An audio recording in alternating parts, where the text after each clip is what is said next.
मैं गीता झा एक झूमर प्रस्तुत कर रही हूँ। पसंद आने पर चैनल को लाइक एवं सब्सक्राइब करने का कष्ट करें।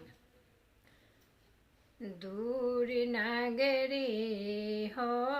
दूर नगरी, दूर नगरी हो दूर नगरी, कैसे आऊं रे कन्हैया गोकुल नगरी, बड़ी दूर नगरी, कैसे आऊं रे कन्हैया गोकुल नगरी,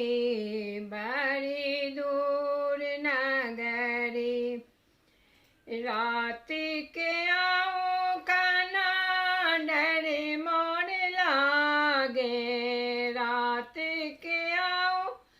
कान्हा डर मोर लागे, दिन के आऊं देखत सगरी, बड़ी दूर नगरी, कैसे आऊं रे कन्हैया गोकुल नगरी, बड़ी दूर नगरी, कैसे आऊं रे कन्हैया गोकुल नगरी, बड़ी दूर नगरी। धीरे चलो मैं डर मोर लागे, धीरे चलो मैं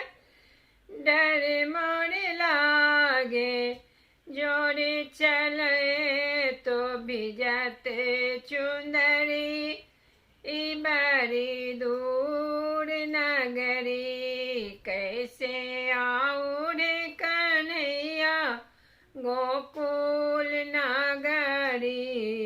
बड़ी दूर नगरी, कैसे आऊं रे कन्हैया गोकुल नगरी, बड़ी दूर नगरी, दूर नगरी, बड़ी दूर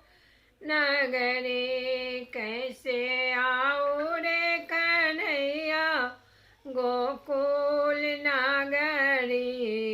बड़ी दूर नगरी। धीरे चले कान्हा डर मोर लागे,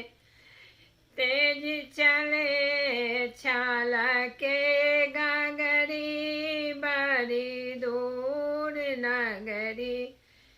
कैसे आऊं रे कन्हैया तोहार नगरी, बड़ी दूर नगरी,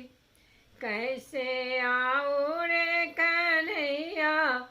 गोकुल नगरी, बड़ी दूर नगरी, दूर नगरी, बड़ी दूर नगरी। धीरे चलो पायल मोर बाजे, धीरे चलो पायल मोर बाजे, झटकी चलो फाटत चुंदरी, बड़ी दूर नगरी, कैसे आऊं रे कन्हैया गोकुल नगरी, बड़ी दूर नगरी, कैसे आऊं रे कन्हैया तोहार नगरी, बड़ी दूर